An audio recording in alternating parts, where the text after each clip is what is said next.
quiero más dolor, que la paz del cielo me llene al andar y que tu justicia me cubra al caminar. Dame la victoria en el nombre de Jesús. Dame la victoria, yo quiero ver tu luz. Y cuando tú vengas en las nubes te veré, y en tu morada por siempre estaré.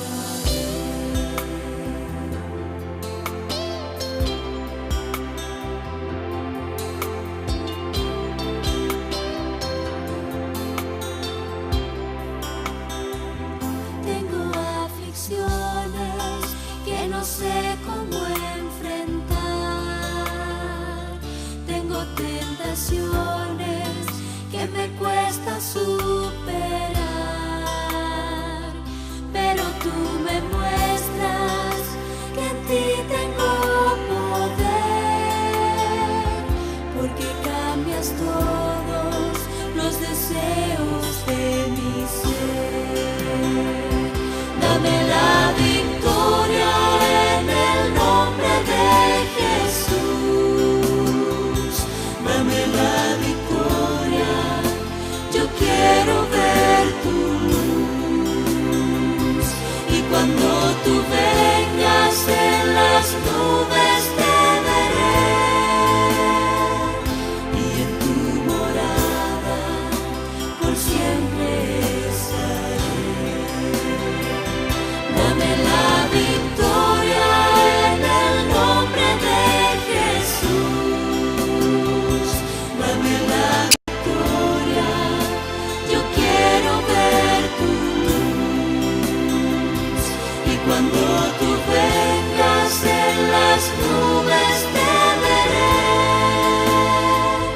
y en tu morada por siempre estaré.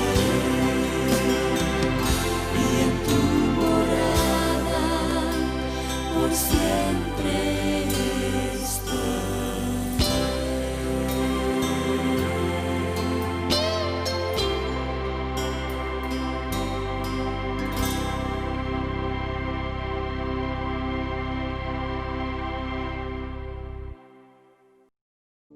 Vamos a la lectura. Primera de Samuel, capítulo 14, y vamos a leer del versículo 1 en adelante. Primera de Samuel, capítulo 14, versículo 1 en adelante. Un día, Jonatán, hijo de Saúl, dijo a su joven escudero: ven, pasemos a la guarnición de los filisteos que está del otro lado. Y no avisó a su padre. Saúl estaba en el extremo de Gabá, debajo de un granado que hay en Migrón, y estaban con él como 600 hombres. La Biblia sigue diciendo: Ahías, hijo de Ahitob, hermano de Icabob, hijo de Fitnes, hijo de Elí, sacerdote del Señor en Silo, llevaba el efod, pero el pueblo no supo que Jonatán se había ido. Entre los pasos por donde Jonatán procuraba llegar a la guarnición de los filisteos, había un peñasco agudo de un lado y del otro. Uno se llamaba Bosés y el otro Sene. Un peñasco situado al norte hacia Micmac y el otro al sur hacia Gabá. Y Jonatán le dijo a su escudero: ven, pasemos a la guarnición de estos incircuncisos, quizás el Señor obre algo por nosotros. Y escuchen esto que le dijo Jonatán a su escudero: porque para el Señor no es difícil salvar con muchos o con pocos. La historia es impresionante. Para este momento el pueblo de Israel está en guerra con los filisteos. Los filisteos eran estas naciones que llegaban a otras naciones a robar, a saquear, a matar y a llevarse todos los tesoros de regreso a sus tierras. Por lo tanto, los filisteos querían destruir a Israel. El capítulo anterior nos habla de que el ejército de los filisteos era por lo menos entre 4 a 5 veces más grande que el ejército de los israelitas. Así que era una guerra prácticamente imposible, porque en números los israelitas tenían todo para perder. Ya para este momento, el rey de Israel, que era Saúl, Se estaba desviando de los caminos de Dios y estaba pensando más en su poder, en sus estrategias personales y no en las estrategias del cielo. La historia comienza diciéndonos de que mientras ellos están en esta guerra, Saúl se va con su ejército y mientras se va con su ejército, incluyendo al sacerdote, se van debajo de un palo, debajo de un árbol. Y estaban debajo de este granado y mientras ellos están ahí, en la sombra, analizando estratégicamente de qué manera, cómo vamos a ganar con 600 hombres, un ejército de más de 13,000 hombres. Jonathan se preocupó. Y Jonathan dijo, estamos pensando mucho, pero estamos haciendo poco. ¿Escucharon? El contexto de la historia es que Jonathan vio que había muchos planes, pero pocos hechos. Yo no sé cuántos de ustedes se han preocupado por esto mismo. Sí, porque es bonito hablar, es bonito decir planes, pero hay que ponerse a trabajar. Ahora, el contexto de la historia es impresionante, porque quien tenía que ir a pelear, quien tenía que ir a representar al pueblo, era su rey. ¿Saben qué hizo Jonathan? Jonathan dijo, ya que nadie lo hace, lo voy a hacer yo.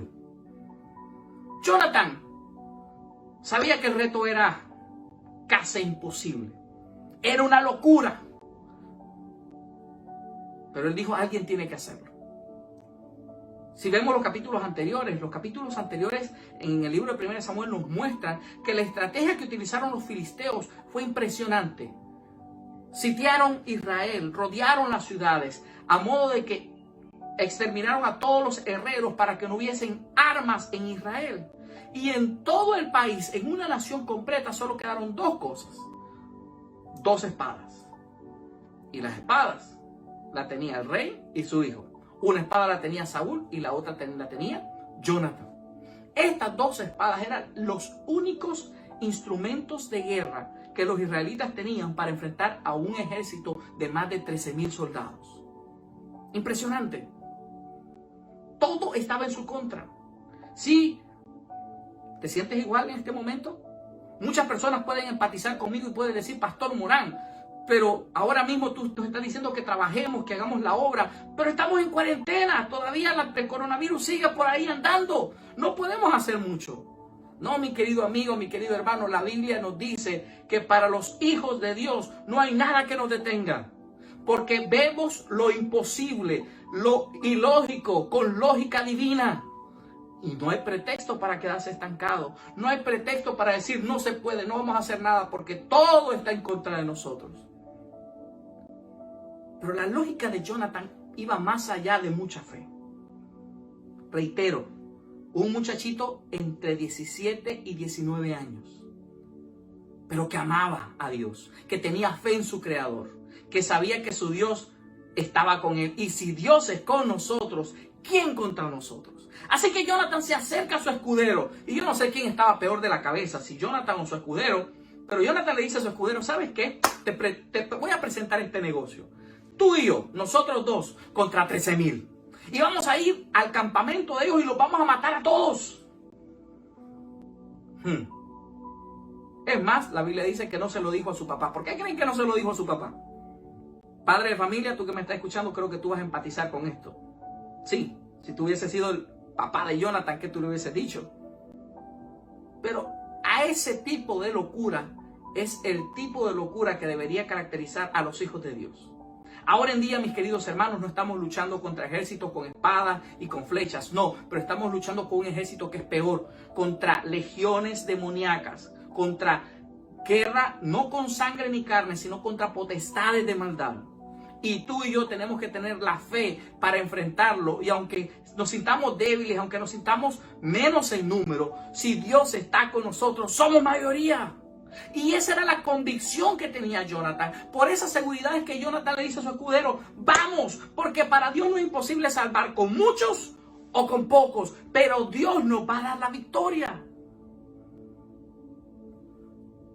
Ese es el Dios que yo creo. Ese es el Dios que yo espero que tú creas. Dios es el mismo, no cambia. Pero para dar estos pasos, tú tienes que creer. Tienes que dar ese primer paso. Y no es fácil. A esto se le llama tener fe. Reitero la historia de Moisés con el pueblo de Israel. Si ustedes recuerdan, el pueblo de Israel está al lado, a la orilla del Mar Rojo. Y Moisés les dice en Éxodo capítulo 14, versículos 13 y 14, no os preocupéis, Dios peleará por vosotros, por tanto estáis tranquilos. Y el pueblo dijo, amén, gloria a Dios. Y después que dijo eso, Moisés les dice, marchen. El mar no se había abierto, pero Dios necesitaba ver ese paso de fe del pueblo de Israel. El mismo caso con Jonathan. Jonathan tenía la seguridad de que Dios iba a darle la victoria frente a ese ejército. Pero para que Dios le diera la victoria, Jonathan tenía que agarrar su espada, ir con su escudero e ir a pelear.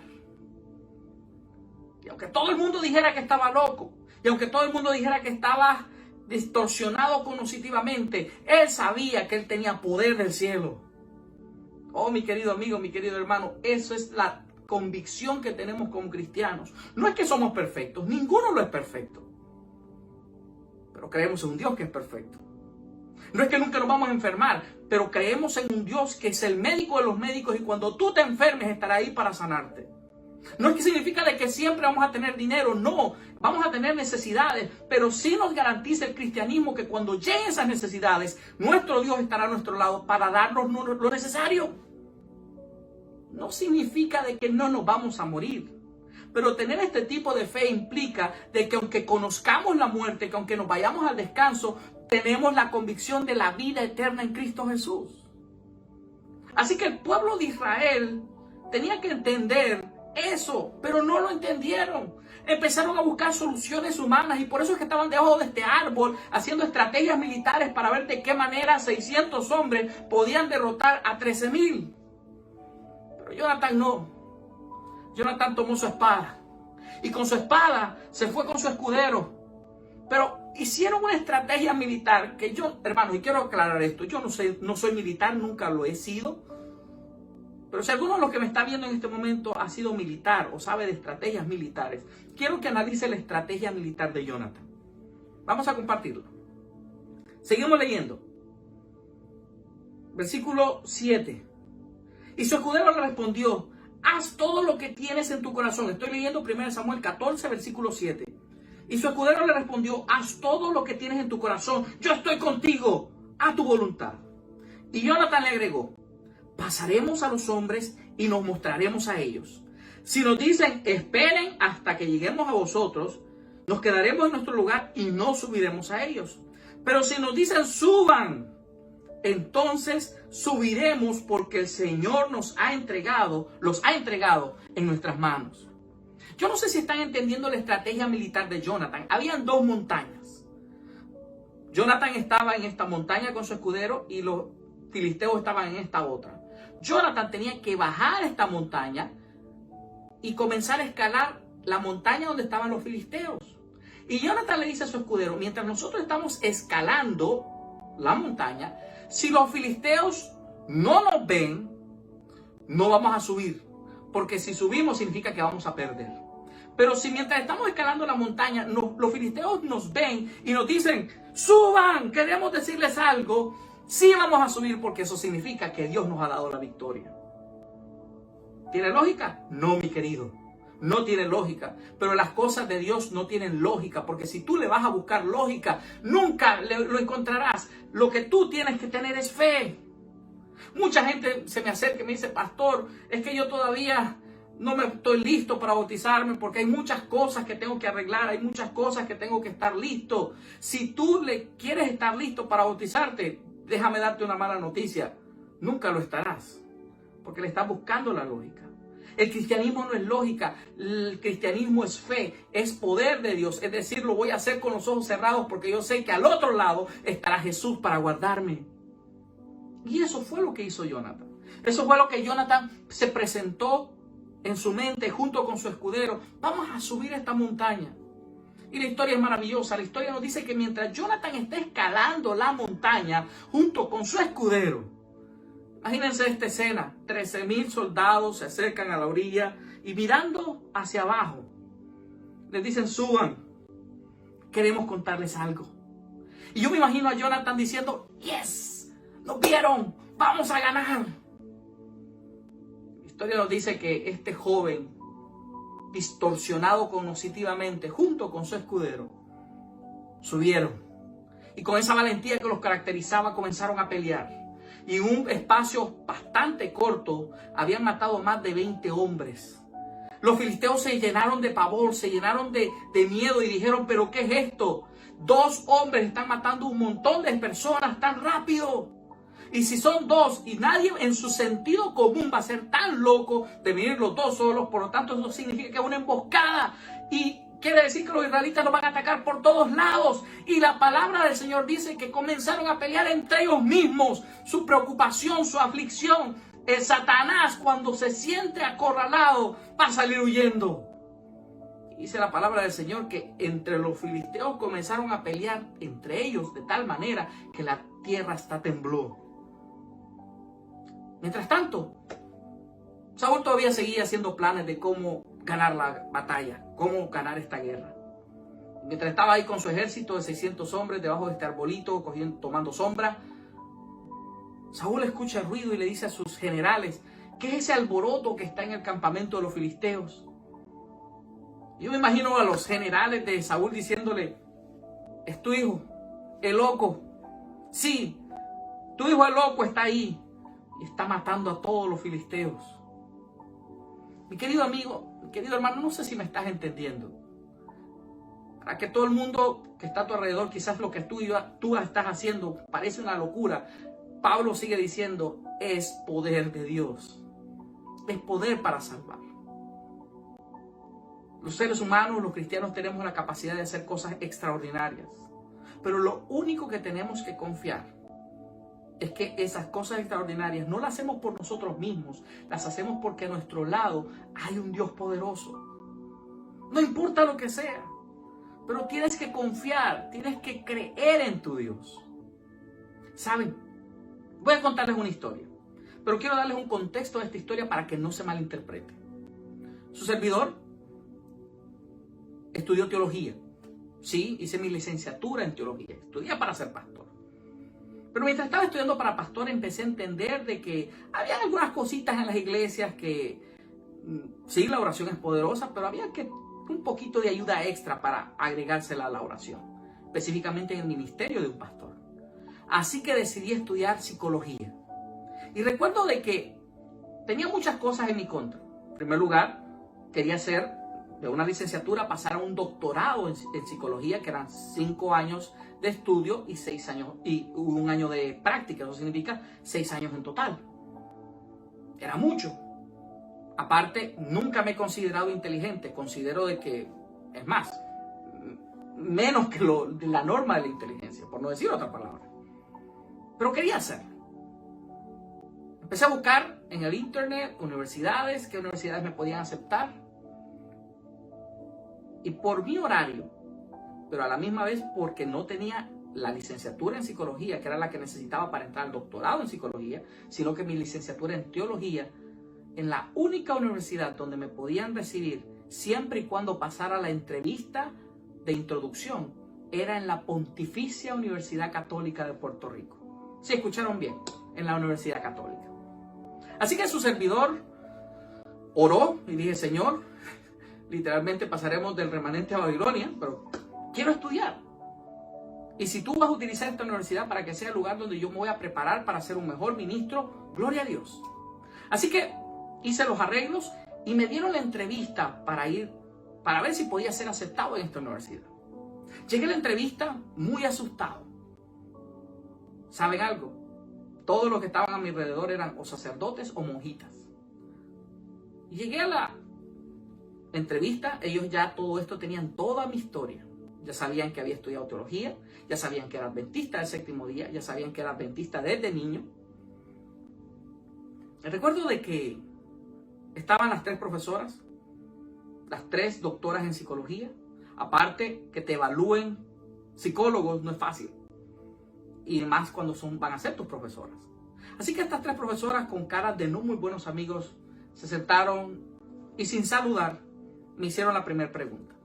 La primera pregunta fue, recomiéndanos un libro. Oh, lo recuerdo como que fuera ayer. Yo me esperaba cualquier otro tipo de pregunta, pero el hecho que me dijera, recomiéndanos un libro. Ustedes se imaginarán como adventista del séptimo día, cuál fue el libro que les recomendé. Sin pensarlo les dije, la Biblia. Se sonrieron. Y con esta frase sarcástica, la profesora que estaba al medio de las tres, se levanta y con esta posición mirándome directamente a mi cara me dice, ¿quiere decir que la Biblia es más importante que la psicología? Y recuerdo que mi respuesta fue también inmediata y le dije, sí, la palabra del Señor es más importante que la psicología. Así que la tercera profesora, la que está al otro lado, la que no había hablado, se le cambió el rostro. Se puso con una cara como que me quería pegar. Y con esta cara de odio me dice, entonces si tú crees que la Biblia es más importante que la psicología, ¿para qué quieres estudiar psicología? Y en ese momento me di cuenta que había empezado mal. Que mis oportunidades de estudiar en esta universidad eran casi imposibles. Así que comenzamos a dialogar, comenzamos a ver esta interacción de parte de ellas conmigo. Era una entrevista para evaluar si yo tenía las capacidades como estudiante para hacer este doctorado, pero se había convertido en una entrevista de religión. Esta entrevista se suponía que iba a durar 15 minutos. Sin embargo, 2 horas después de estar discutiendo, llegó un punto donde ellas empezaron a burlarse y a decir, el problema de ustedes los cristianos es que ustedes están locos, están distorsionados cognitivamente, piensan que todo Dios se los va a dar solo porque Dios está ahí. Y eso me dolió. Eso me tocó mi orgullo cristiano, mi orgullo de adventista, el orgullo santo. Así que le dije lo siguiente, profesoras, sé que el programa uno lo termina en 6 años, 5 años de estudio y 1 año de internado. Yo les ofrezco el siguiente trato. Yo les prometo que si ustedes me dan la oportunidad de entrar a este programa, yo termino todos esos 6 años en 4 años. Y cuando yo comience a tener notas bajas, ustedes me sacan de la universidad. Y cuando yo les dije eso, una de ellas se tiró esta carcajada y dijo, a esto me refiero, los cristianos están locos. ¿Qué tú piensas? ¿Que Jesús va a venir y te va a hacer los exámenes? Y yo le dije, no, yo lo que sé es que quizás Jesús no me va a hacer los exámenes, pero Él va a estar a mi lado cuando yo haga los exámenes. Quiero aclarar, mis queridos hermanos, y por favor que quede claro, yo no soy inteligente. Es más, me considero bruto, pero sabía que Dios no me iba a defraudar. Para hacerle corta la historia, 4 años después yo me estaba graduando. Y terminé un doctorado en psicología clínica, un PhD en 4 años, para honra y gloria de mi Dios, con todo internado. Algo que nunca se había hecho en la universidad. Y yo recuerdo el día de mi graduación, inclusive tengo esta fotografía, cuando una de estas profesoras me está abrazando, cuando me está dando mi diploma, y en el oído me dice, de verdad ustedes los cristianos están mal de la cabeza, pero su Dios los escucha. Sí. No es porque tengamos las capacidades, nosotros no sabemos nada. Pero cuando tú te aferras de Dios, Dios puede hacer grandes cosas en tu vida. Porque tú tienes que ver con los ojos de la fe. Cuando tú te aferras a Dios, Dios puede hacer de lo imposible algo posible. No importa lo que sea, tienes que tener fe. Y aunque la gente diga que estás mal de la cabeza, en el nombre de Jesús, proclama victoria, porque Dios te dará la victoria. Es mi deseo y oración que sigamos exaltando el nombre de Dios, que sigamos confiando en sus promesas. Acompáñenme en esta oración.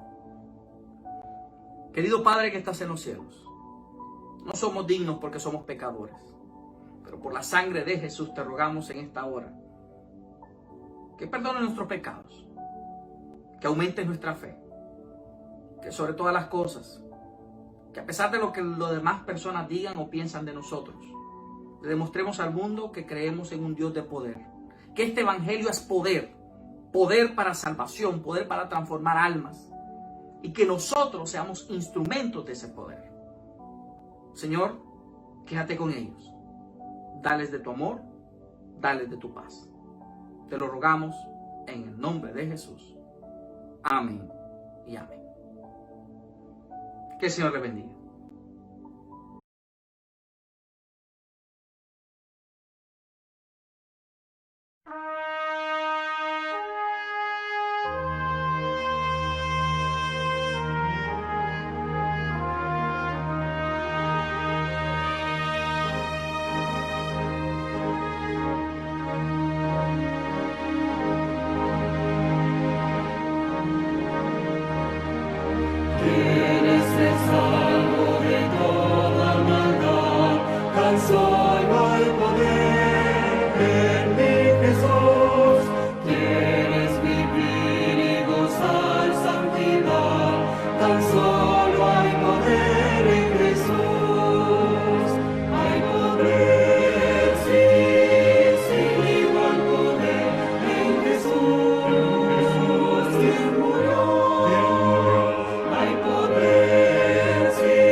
poder.